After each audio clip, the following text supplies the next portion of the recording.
Olá, mundo do samba, olá, Carnaval de São Paulo, sejam bem-vindos ao podcast Sampa Samba. Meu nome é Emerson Porto Ferreira e daremos sequência aí, portanto, ao nosso podcast deste semestre. Hoje o nosso assunto é polêmicas, né, que envolvem o Carnaval de São Paulo, principalmente do tempo presente, mas também aqui a gente vai dar uma retrospectiva de causos que já aconteceram e que marcaram a nossa festa diretamente até hoje ou não. Então, antes de mais nada, deixe de seguir o Saber Depressão nas nossas redes sociais, Instagram, Twitter, Facebook e assim por diante. E aqui no YouTube, deixe de curtir, compartilhar, comentar esse vídeo caso tenha interesse. É isso. Bem, o tópico primeiro aqui que a gente vai falar aqui, é sempre bom lembrar, frisar, que aqui a gente tem perguntas dos nossos seguidores no Instagram, no Twitter e assim por diante, também por directs, que é do Instagram, né? Mensagens das nossas caixinhas que a gente deixou lá no meu perfil de Instagram, no caso, e também de pessoas aqui da página, né? Que colocaram alguns tópicos interessantes para serem discutidos. O primeiro deles é a questão de direitos de imagem, no caso de transmissão. Nos últimos anos tem urgido, de certa forma, o questionamento sobre o que é feito na transmissão da TV Globo com o Carnaval de São Paulo, né?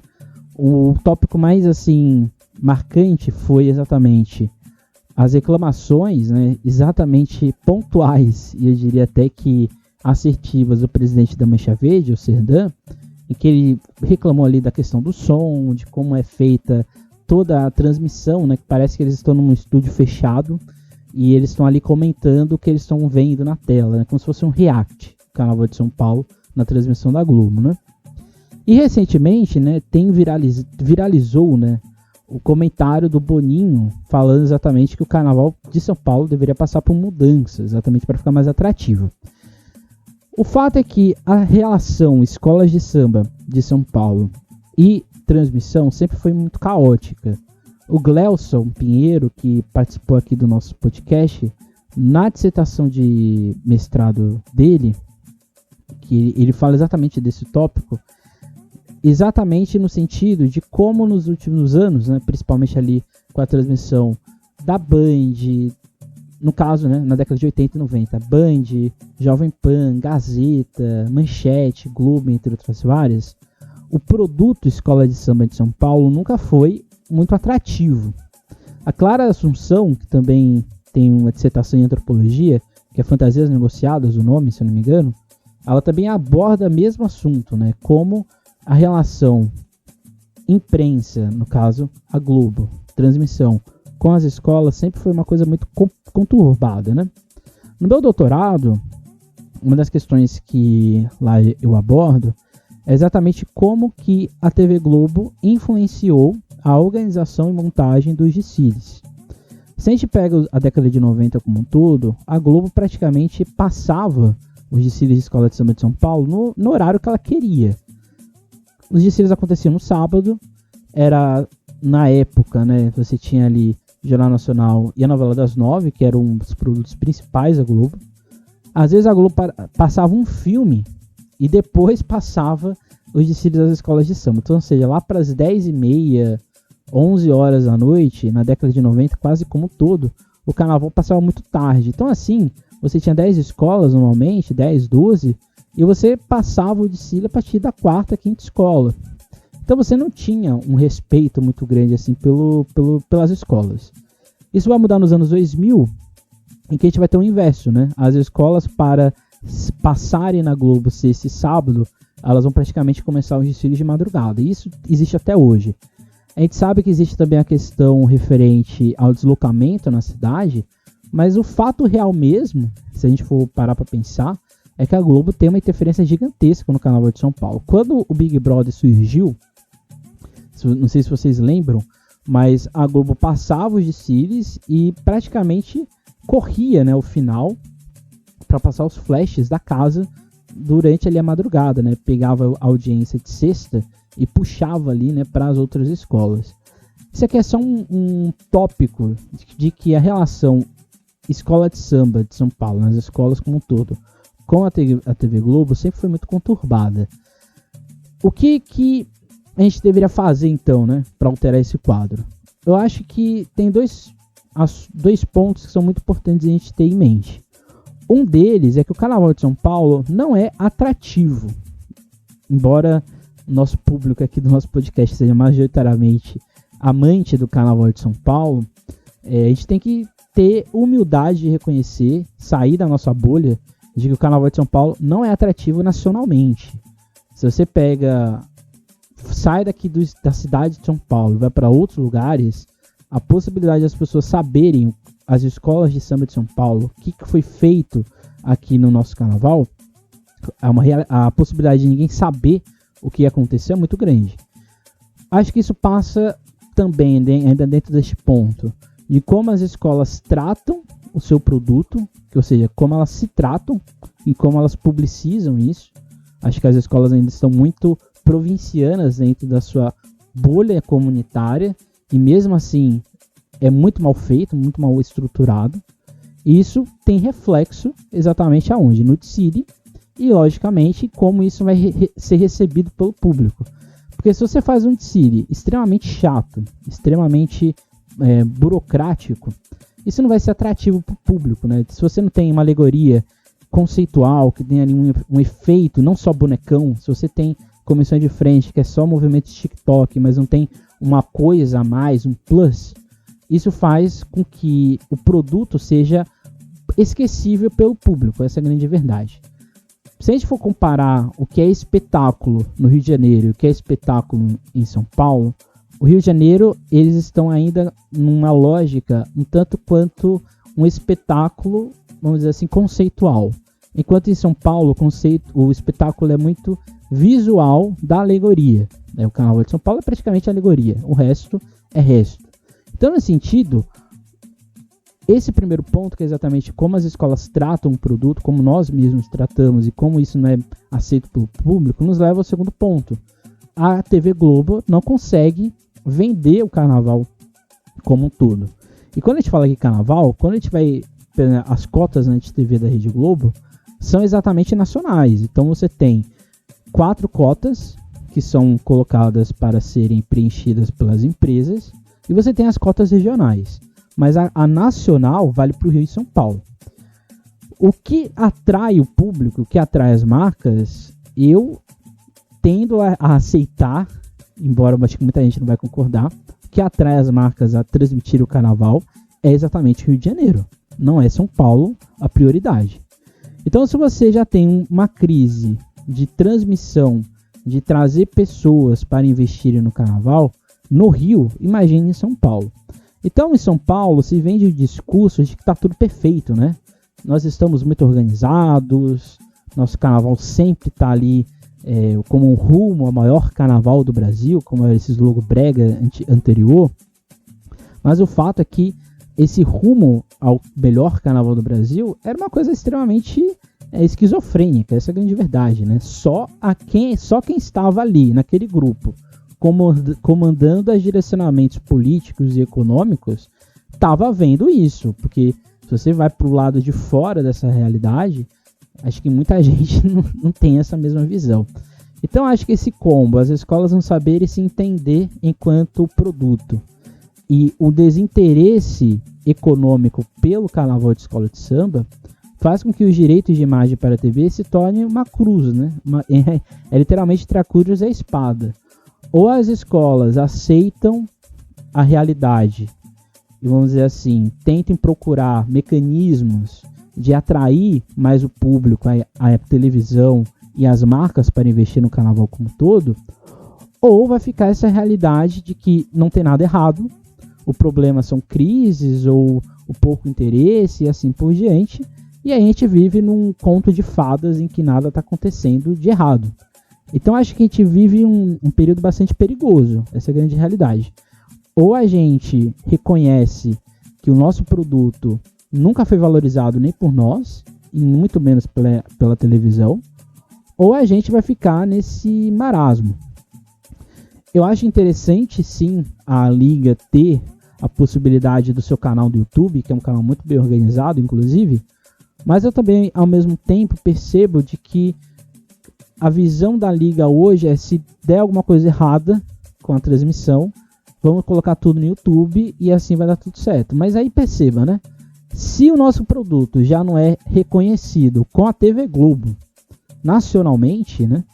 Imagine se a gente não tem a TV aberta, né? A TV pública, ou sei lá o que for, para passar as nossas imagens. Então, ou seja, a gente vai ficar na bolha da bolha, e aí o carnaval vai ficar extremamente provinciano, como ele já foi em anos anteriores. Então a ideia dos direitos de imagem para a TV é um assunto muito complexo, mas que passa pelo mesmo tópico, ou seja, como que nós encaramos o produto Escola de Samba de São Paulo.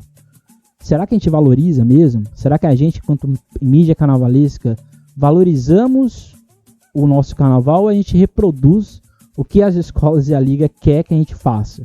Então acho que isso passa também por nós reconhecermos que nós falhamos. Acho que essa é a grande realidade.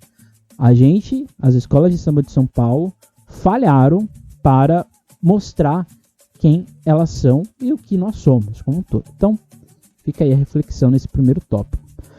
O segundo tópico, ele é bastante polêmico também, né? A gente vai falar agora de censura. Censura que aconteceu em uma escola de samba aqui de São Paulo. Aqui a gente vai falar que é meio que uma censura consentida, né? O fato é que um veículo, né, de imprensa, mais carnaval, não pôde ir a uma festa nessa escola em questão. Quem está me ouvindo sabe qual é a escola. E a escola, o Mais Carnaval, né, o veículo de imprensa, não foi permitido de entrar. E o mais assustador é exatamente que os outros veículos, como um todo, ficaram meio que calados pela reação, né? A gente do Samba e Depressão ficou um tanto quanto incomodados com a situação. A gente, de certa forma, está sim, aqui no Samba Samba, a gente vai sim boicotar a escola, porque se ela não quer receber a imprensa para não só divulgar o que ela é, mas também de apontar questões que existem nelas. E foi o que aconteceu com o Mais Carnaval e assim como um todo. Se ela não tem humildade de reconhecer o que aconteceu, de pedir desculpas ao veículo como um todo e a outras questões que aconteceram, eu acho que a gente também não pode ficar só vendo, né? Então acho que essa censura consentida que aconteceu com o Mais Carnaval abre precedentes para outras agremiações e para a própria agremiação que a gente está falando fazer e continuar isso para frente. Então acho que a gente tem que parar de ficar entre a cruz e a espada novamente, entre eu quero ter uma credencial, então por isso vou reproduzir o que as escolas querem, ou a gente vai falar das coisas que acontecem, né? O Dinei, né, que é um amigo meu aqui, e também da página, ele sempre fala, né, quando tiver um dia em que todo mundo parar de falar do Carnaval de São Paulo, as mídias carnavalescas como um todo, talvez a liga perceba qual a importância da mídia independente carnavalesca, né? Então acho que também a gente não pode ficar inerte ao que aconteceu e o que pode vir a acontecer no futuro. Acho que credencial, né, está ali nesse status quo, né, aparecendo, dando pinta, tem, acho que um limite, né? Acho que o limite é exatamente quando acontece essas questões, né?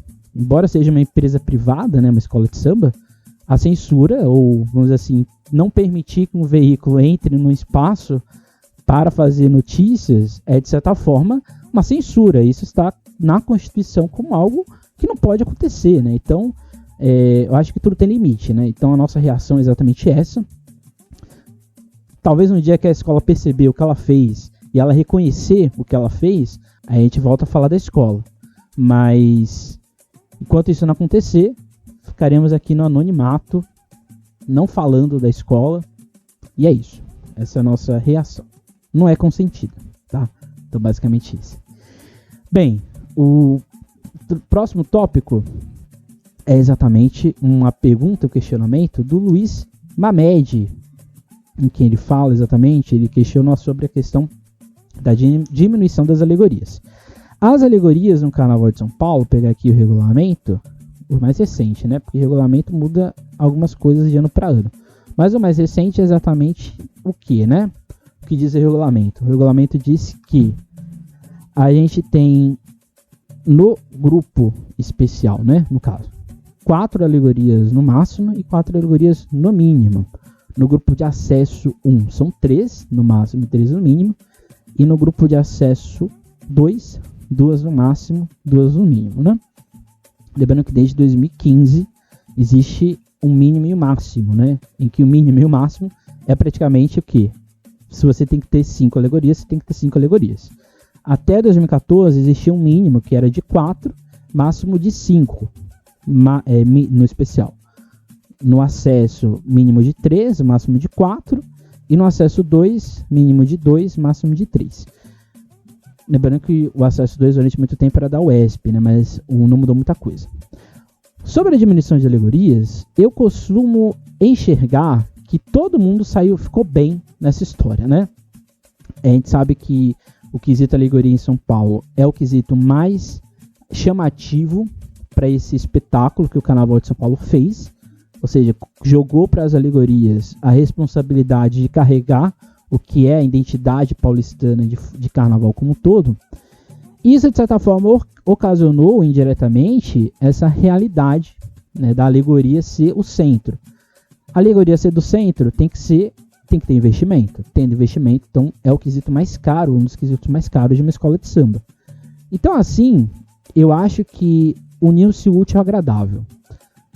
O útil é exatamente você ter a diminuição do número de alegorias, você gasta menos e você pode dar uma qualidade a mais nas que você já tem. A infraestrutura diminui, sejam para as escolas especial, acesso e assim por diante. E para a televisão é maravilhoso, né? Porque você pode, no futuro próximo, quem sabe, diminuir o tempo de desfile ainda mais do que já é. Lembrando que até 2003... o Carnaval de São Paulo tinha no máximo 6 alegorias. E antes, né, lá na década de 90, você tinha 10, 12 alegorias, sempre pontuando que naquela época a alegoria era muito menor do que é hoje, né, praticamente um tripé. Então, ou seja, a gente teve ao longo das décadas 80, 90, esse século recente, essa diminuição do número de alegorias e que, de certa forma, é o que eu falo, né, é o útil e agradável. E isso mexe exatamente com o tempo, né? Até 2003 a gente tinha 70 minutos de desfile e na década de 80 a gente já teve 75 minutos de desfile, né? Então, ou seja, essa diminuição de desfiles e diminuição de alegoria é útil e agradável. Outra coisa que também está na frente, né, do futuro próximo é a possibilidade da diminuição da própria concentração de desfiles, né? Em que as escolas vão ter 2 pontos para escolher, ou fazer a armação de alegoria na rua, ou fazer exatamente num espaço reduzido, que vai ser, no futuro próximo, a concentração hoje do Sambódromo do AMB. Então, diminuir o número de alegorias é a possibilidade de fazer com que isso fique extremamente consolidado, né? Então, a pergunta do Luiz, né? Eu acho que a diminuição de alegorias agrada a todo mundo. Agrada a Liga, agrada as escolas, agrada a GL Eventos e agrada a própria emissora, que no futuro, quem sabe, pode interferir ainda mais no carnaval como um todo. Então a diminuição de alegorias é esse tópico bastante complexo, né? Uma outra pergunta que foi feita é sobre o número de componentes, né? O grupo especial, hoje, você tem que ter no mínimo 1.500 componentes desfilando, tá? Acho que foi uma pergunta do Matheus, acho que foi. Então você tem que ter no grupo especial hoje o mínimo de 1.500 componentes, né? Os outros grupos você tem uma redução também com o passar do tempo, né? Hoje as escolas, né? Se você tem uma escola hoje com 3.000 componentes, é praticamente um assombro, né? É muito difícil ter hoje escolas com mais de 3.000 componentes. No passado, né, a gente tinha absurdos, né, 5.000 componentes e assim por diante, né, coisa que hoje em dia não acontece, né. O grupo de acesso 1, o mínimo é de 800 componentes e o grupo de acesso 2, o mínimo de componentes é exatamente, se eu conferir aqui, foi uma pergunta que foi feita também, o mínimo no acesso 2 é de 500 componentes, tá? Então, ou seja, você tem a diminuição das alegorias e automaticamente você também vai ter a diminuição do número de componentes, que aí a gente volta no que a gente discutiu no direito de imagem, né? As escolas não são um produto atrativo, nem para a imprensa, né, para a TV como um todo, e muito menos para as pessoas que querem desfilar, né? Ninguém quer desfilar nesse elefante branco que hoje se tornou o Carnaval de São Paulo, né? Que um grupo muito pequeno de pessoas, de fato, tem um interesse no que é o Carnaval hoje. Essa é a grande realidade, né? Resumindo, a gente tem que ter humildade de reconhecer o que está acontecendo na nossa festa. O Almir perguntou sobre a questão do marcha soldado. E acho que uma coisa bastante interessante, né? Até 2015, o regulamento o manual de jogador, ele dizia exatamente sobre a questão do desfile militarizado, né? Uma das questões feitas no tópico de desenvoltura e expressão corporal dizia o seguinte, lá em 2015, né? O jurado avaliará a empolgação dos componentes e sua entrega à dança, em movimentos descontraídos de braço, pernas e quadris. E o jurado vai penalizar o alinhamento de alas, que caracteriza o chamado desfile militar, no qual os componentes evoluem sem espontaneidade. Isso vai estar no manual do jogador até 2015. A partir de 2016, a gente vai ter a retirada desse tópico no próprio manual. No manual de evolução, a partir de 2016, a ideia do desempenho rítmico na desenvoltura, ela tinha ainda o desfile militar, mas ela abriu precedente para, em 2007, a retirada deste tópico. Deixa eu ver aqui, confirmar aqui, ó. Exatamente, ó. Em 2017, você tem a retirada desse tópico na lógica da avaliação dos jurados. E aí, você tem a naturalização desse enfileiramento, ou no caso do quadrado perfeito, né, que é muito comum aqui no Carnaval de São Paulo. O marcha soldado, ele, portanto, estava no manual como algo a ser retirado, despontuado, mas em 2016 a gente teve ali um erro de interpretação no geral, né, entre jurados, escolas e a própria liga, no que o jurado de evolução deveria avaliar, né? E a partir então de 2017 fica mais explícito que esse desfile enfileirado não é necessariamente despontuado. Então, o marcha soldado, ele é um problema do Carnaval de São Paulo, mas foi uma forma de organizar essa técnica tão aclamada pelas escolas nos últimos anos, né, que hoje está aí em vias de ser cortada, né, pela nova forma de julgamento. Então, mas é o que a gente espera, né? A gente tem a pergunta também da Regina, né, sobre as mudanças possíveis no modo de julgamento, né, aqui em São Paulo.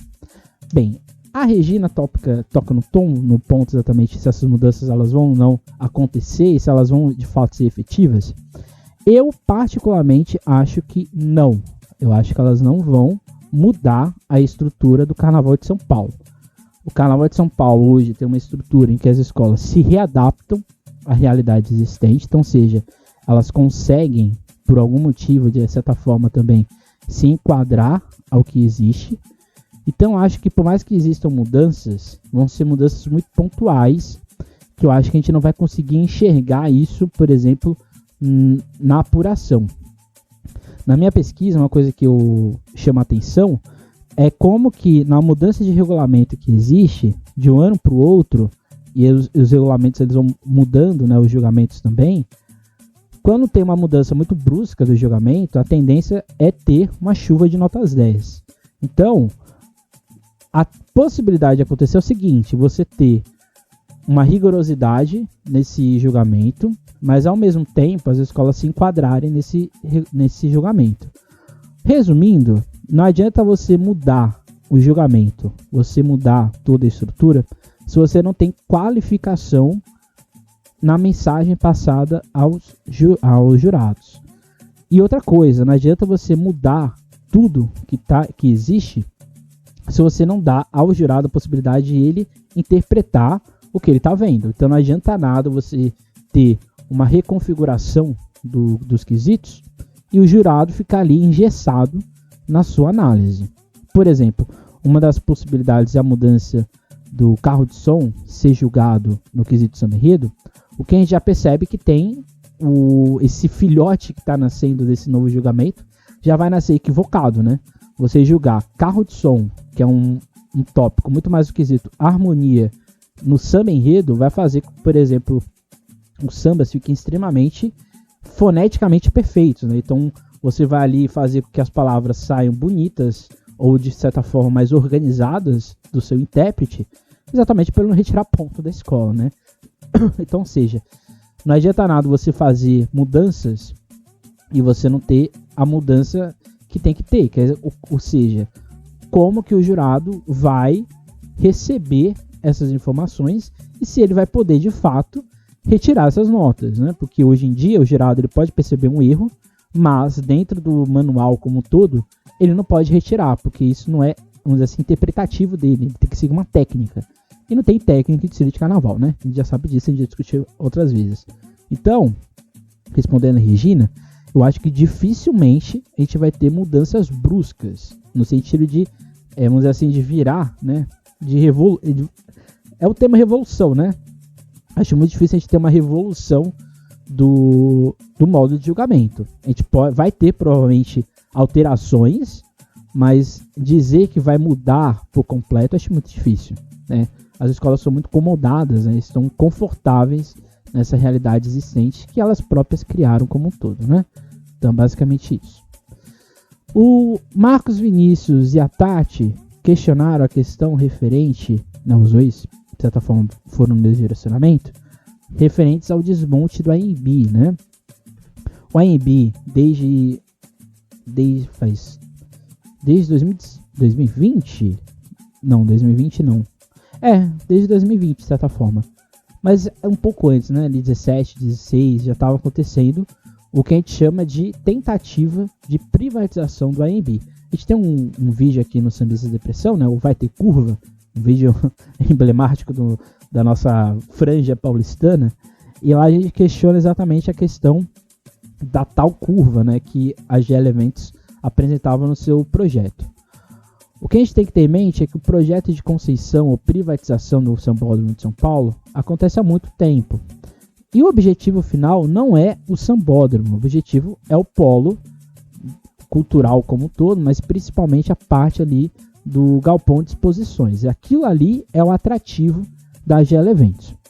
A GL Eventos não tem nenhum interesse pelo Sambódromo de São Paulo, essa é a grande realidade.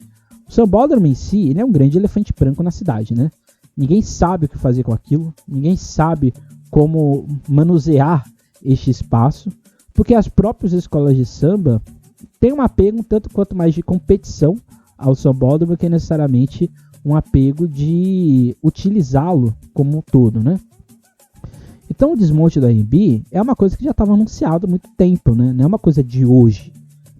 E as escolas aceitaram, essa é a grande realidade.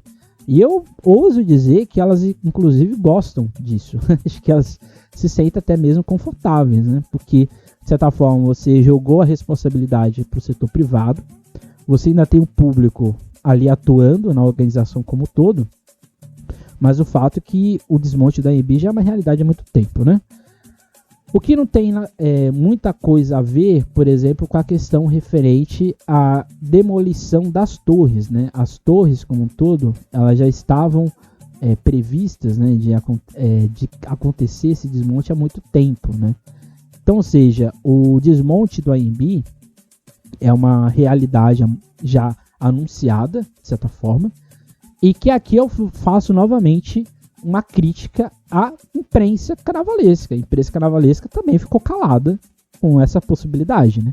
Poucos veículos, de certa forma, foram ativos e, vamos dizer assim, fizeram um mapeamento da realidade, né? Você sabe, a gente tem uma noção de que essa notícia, de certa forma, foi noticiada, a questão da concessão na época, mas ninguém foi ali e questionou o que aconteceu, né? Aliás, acho que pelo menos eu me lembro, né? Ninguém questionou ainda essa realidade, seja na liga ou para os presidentes, né? E é aquilo, né? Se você tem uma imprensa, um ambiente de transmissão do carnaval extremamente confortável para os presidentes, eles nunca vão estar, vamos dizer assim, desconfortáveis com questões que afetam diretamente o público, né?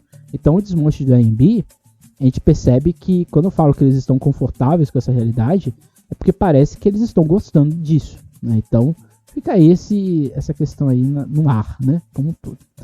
O Rogério perguntou sobre o apequenamento dos desfiles, né? Que de certa forma a gente já apontou aqui, mas eu acho que, pelo menos é o que eu entendi, né? A questão do Rogério é referente a como os desfiles foram encolhendo, né? E aqui, novamente, né? Como a gente já discutiu, é um interesse da imprensa, da TV Globo como um todo. Você ter uma agilidade da transmissão. Lembrando sempre que a transmissão de carnaval não é feita para quem gosta de carnaval. Ela é feita para o público como um todo. Então, ela tem que ser atrativa para todo mundo. Claramente, quem é das escolas de samba ou quem é do mundo carnavalesco não gosta. Mas para quem é de fora, tem que ser dessa forma. Então, acho que o apequenar os desfiles ou deixar eles menores é uma realidade que eu acho que a própria Globo gosta, né? Ficaria uma coisa mais fácil, mais, vamos dizer assim, o produto do desfile, né, que dura ali em São Paulo 10, 15 minutos, para a Rede Globo é um fardo aquilo tudo. Porque o que dá mais audiência para a Globo é o Estúdio Globeleza. É quando você chega ali com o pessoal para conversar com eles, para discutir o que aconteceu no desfile. Então, ou seja, não é o desfile de escola de samba não é tão atrativo assim para o público. E aí eu retorno ao que eu já disse no começo. Se as escolas fazem desfiles protocolares para ganhar a competição, logo a própria emissora não vai ter interesse nisso. Se as escolas criarem espetáculos para atrair o público e chamar a atenção da Rede Globo, aí talvez a coisa mude, né? O que acontece no Rio de Janeiro? O Rio de Janeiro é uma disputa entre as escolas, vamos dizer assim, para quem chama mais a atenção do público. E isso tem reflexo, isso reflete no Twitter, busca no Google e assim por diante do desfile, né? Então acho que o apequenamento dos desfiles em São Paulo, eu acho que não é nem uma questão complexa, é uma realidade.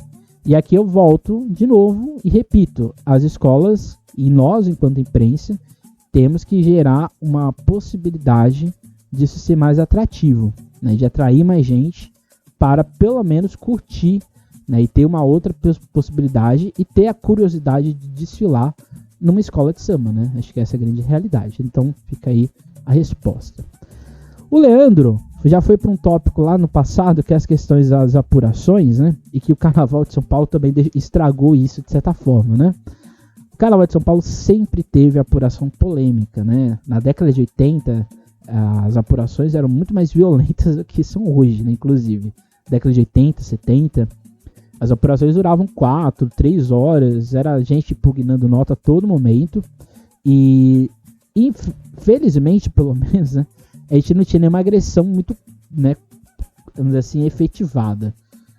A gente teve, em 2012, toda aquela questão referente à apuração, né, do rasgar as notas, né, que aconteceu naquele ano.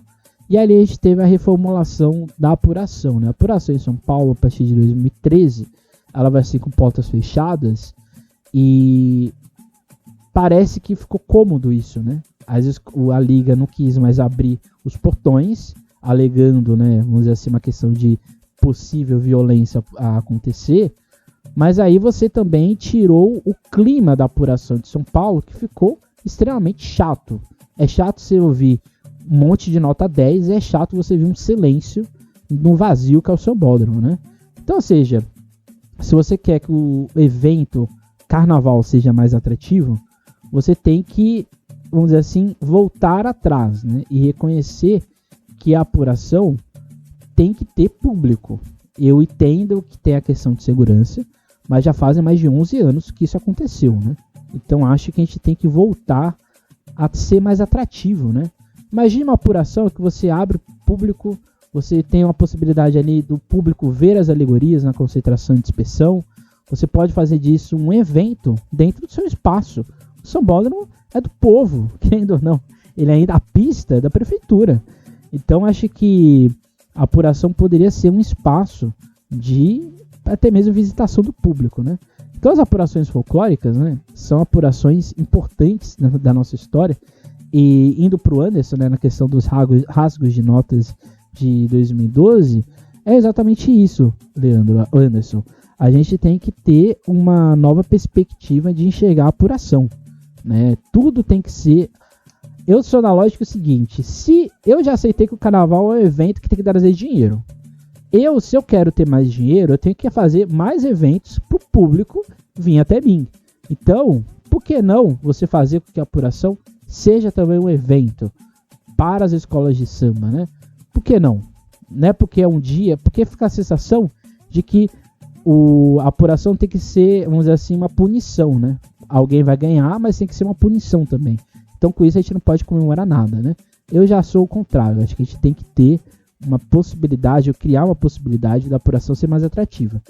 Claramente, o que aconteceu foi lamentável, né? Em 2012, a gente teve parte da torcida da Gaviões queimando a alegoria, né? Como medida das notas que aconteceram.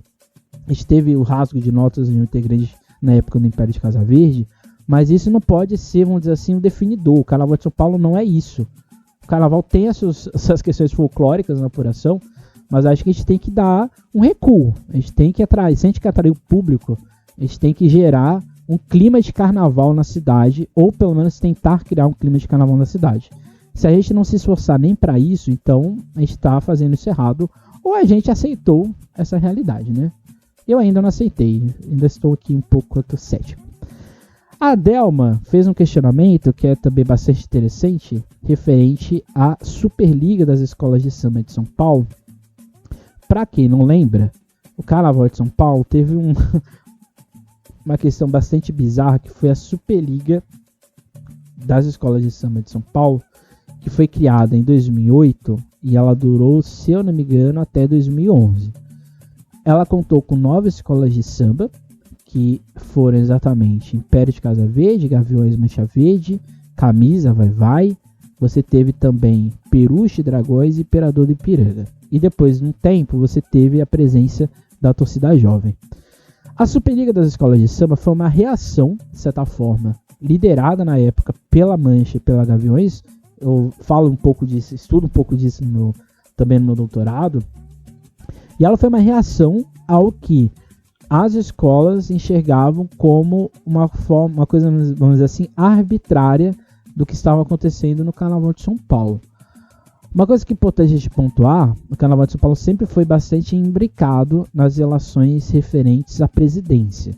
E na época a gente teve a presidência de um referido presidente, que eu não vou falar o nome dele, quem quiser vai lá buscar depois, e ele lá foi, vamos dizer assim, o ponto de vigência da discordância da Gaviões e da Mancha, que já queriam sair da liga. A Gaviões, principalmente por causa do rebaixamento de 2006, e a Mancha Verde por ela ficar durante 2 anos proibida de se lá no grupo especial, nesse grupo bizarro que acontecia, que era aquele grupo de escolas de samba desportivas, de futebol. Então, assim, as escolas como um todo, elas ficaram meio que 2 grupos. Você teve o Império de Casa Verde, que foi um pouco discordante, então assim ele entra na Superliga, mas a Superliga foi um surto coletivo, né? A Clara Assunção, ela fala na dissertação dela, que por mais que você tinha 2 entidades dentro do mesmo carnaval, quem fazia todo o processo de licenciatura não, né? Mas quem fazia todo o processo de concessão de verba era a Liga ainda, né? Então você tinha 2 ligas, Liga e Superliga, mas todo o dinheiro chegava para a Liga, quem fazia a organização do carnaval era a Liga, e a Superliga era meio que um grupo de pessoas que não estavam contentes com a realidade. Porém, entretanto, né, isso gerou um vácuo, né? A Gaviões, a Fiel, depois desse tempo, ela praticamente ficou isolada da Liga, né? Não estou falando que ela deixou de participar, né? Ela participa. Mas ela não tem uma força ativa, né, como ela teve no passado, né? Por vários motivos que não vem aqui o caso de chegar. Mas o fato é que a Superliga foi mais um surto coletivo, Adelma. Acho que ela não foi exatamente um tópico, vamos dizer assim, tão relevante para o carnaval. Mas foi uma tentativa de gerar uma nova liga, que não deu certo, né? Porque não teve adesão por completo das escolas como um todo, principalmente das escolas você teve ali camisa e vai, mas você não teve as escolas mais tradicionais em termos de poder político dentro do carnaval. O que nos leva ao último tópico, que é a pergunta do Matheus, eleição em relação às eleições, né, de 2023, que vão acontecer esse ano, eleições municipais, e os apoios, né, que vão vir a acontecer. Bem, eu tenho, pelo menos para mim, que as escolas de samba como um todo, elas, desde sempre, tá, gente? Isso não é uma coisa de hoje. As escolas de samba sempre tiveram apadrinhamento político. Você teve na época do Rosas, com o próprio Basílio, você teve na época da Mocidade, a própria Gaviões, da Fiel, teve durante o tempo apadrinhamento político. A própria quadra é vamos dizer assim, um imbricamento, né, de, vamos dizer assim, manipulações para que ela fosse onde ela é hoje, com Rosas, com Basílio e outras pessoas mais. A própria Nenê, né, o seu Nenê sempre foi uma figura muito política dentro do carnaval, seu Tobias como todo, Madrionice. Então, ou seja, o Carnaval de São Paulo sempre teve do lado, vamos dizer assim, da situação dentro do poder público, principalmente na prefeitura. De certa forma, o Carnaval de São Paulo, ele é muito conservador, né? Ele não é, vamos dizer assim, progressista. Ele não tem isso na sua veia como um todo. Então, não é um espanto, pelo menos não para mim, né? Não é um espanto as escolas se aproximarem desses grupos. Ou no caso, aqui na prefeitura de muito tempo com o PSDB e assim por diante. A grande questão que eu fico bastante reticente é o que? Uma escola de samba apoiar um político ou apoiar um partido, eu acho tanto complexo, porque a escola de samba, ela é uma força comunitária que envolve diversas pessoas e diversos pensamentos. Então, se uma escola de samba toma partido de um político, eu acho que isso é um tanto quanto arbitrário com a sua comunidade. Um presidente de uma escola de samba ou da liga fazer um posicionamento político, eu acho super coerente, né? Até porque ele é um agente público. Então essa pessoa tem, vamos dizer assim, decisões, poderes de escolha. Mas a escola de samba como um todo, apoiar um grupo político, eu acho que isso é muito bizarro. E eu acho isso estranho. Me soa um tanto quanto estranho. Mas a relação das escolas com a política sempre foi para a situação, nunca foi para a oposição. Exatamente por essa visão que o carnaval ele ficou muito preso à realidade. Isso aqui é uma coisa que acontece há muito tempo, né? O carnaval ele ficou muito preso às questões referentes ao apoio econômico, né? Então esse apoio econômico sempre está com quem está no poder. Então quem está no poder vai gerar esse poder econômico e as escolas têm essa dependência que ela nunca foi, vamos dizer assim, superada. Então, de certa forma, eu acho que as eleições desse ano, provavelmente as escolas vão se direcionar à reeleição ou ao outro candidato que o Ricardo Nunes venha a fazer a sua candidatura. E não vai ser para uma força, vamos dizer assim, progressista ou num campo um pouco mais à esquerda do carnaval. Muito difícil, tá, gente? Mas isso é comum, isso é normal. Mas eu repito, acho que a instituição liga e as escolas tomarem um partido de um candidato ou de uma instituição partidária, eu acho que é um tanto quanto complexo e eu acho até um tanto quanto errado. Mas aqui é meu ponto de vista, tá? Essa é a questão. Então é isso, né? Até porque nos últimos anos, né, o Carnaval do Rio de Janeiro deixou pra gente uma lição, né? Você se aliar a alguém só para, vamos dizer assim, manter o seu status quo de pensamento tem consequências, né? Eu acho que isso deveria ser uma lição não só para nós, mas para o mundo cultural como um todo. Nós, escolas de samba, temos que gerar os nossos agentes culturais e políticos. Claramente a gente tem que ter parcerias, acordos, com certeza a gente tem que ter. Mas a gente tem que ter força política e de decisões. A gente não pode simplesmente ficar sempre nessa lógica de apadrinhamento, que isso um dia pode vir a dar grandes problemas, né? Então esse foi o nosso episódio de hoje. Episódio que tocamos aí algumas polêmicas, né? Mas acho que o principal de tudo Se você é de alguma mídia carnavalesca, e se você é alguém do carnaval, de alguma escola de samba, se você é alguém de um agente político, algo do tipo, me ouviu? Vamos tomar um partido, mas um partido não de manifestar, né, de ser qual o seu direcionamento partidário. Mas a gente tem que tomar partido da nossa festa. A gente não pode naturalizar o que está acontecendo e a gente não pode cair nessa censura concedida ou nesses problemas que a gente tem ouvido e visto nos últimos anos. Quanto mais a gente se cala a realidade que a gente está vivendo, mais a gente fica conivente com essa realidade e aí não adianta a gente ficar reclamando, né? Ou, no caso, a gente ficar se lamentando do que aconteceu. Basicamente isso. Então, semana que vem a gente volta pro nosso podcast penúltimo. Agora sim, é o penúltimo podcast que a gente vai ter, penúltimo episódio desse semestre. Então, até a próxima. Deixe de seguir o Sambistas de Depressão nas nossas redes sociais, Instagram, Twitter, Facebook. Aqui no YouTube, não deixe de curtir, comentar, compartilhar. E se você está numa plataforma de áudio, não deixe de curtir também o nosso podcast para você ter acesso, né, na hora que o episódio sai para você. É isso. Até a próxima. Nunca esqueça e nunca deixe de sambar.